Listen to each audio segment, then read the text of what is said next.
6, the Madison fire marshal calls them a menace. We're talking about false fire alarms. NBC 15's Madeline Anderson joins us now with more on what's causing them and the impact. Well, Lee, we're not talking about fake alarms that you might associate with kids pulling a prank at school. While that's a small portion of the calls, it's certainly not the main problem. The fire marshal says it comes down to property managers' poor maintenance, costing you money and compromising your safety. Each year, the Madison Fire Department responds to roughly 24,000 calls. But 10% are not for an actual emergency. I won't say no matter what we do, but we put a lot of time and effort into bringing down the false alarms, and they just continue to hover around that 2,200 mark. A lot of the false alarms are well-intentioned. A concerned neighbor may hear a smoke detector go off in a nearby apartment. They don't know what's going on. They might smell something in the hallway, so they call.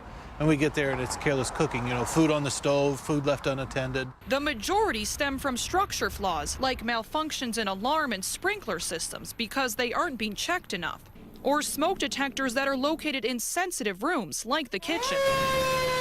The result is wasted resources and time. Approximately $5 million of taxpayer money was spent on these false alarms in 2012. Calls that took firefighters away from real fires. When they're out responding to a false alarm, that means they're not available for another response. In an effort to crack down on the problem, the fire marshal says there are now ordinances in place to help prevent repeat offenders. Our fire inspectors look at the false alarm reports and follow up with property owners. While doing the inspections, testing the switches and anything else with the sprinkler systems does help because that makes sure that they do operate. Dan Hillary with Peerless Fire Protection says he's also been much more vigilant in recent years about warning alarm companies when he'll be doing his inspections. The first thing we do is call the alarm company, put the system on test. Sometimes if they don't put the correct account on test, we go ahead and do our testing, and then they do go ahead and call the fire department and dispatch. Easy steps that will ultimately make the community a safer place. Many false alarms can be prevented.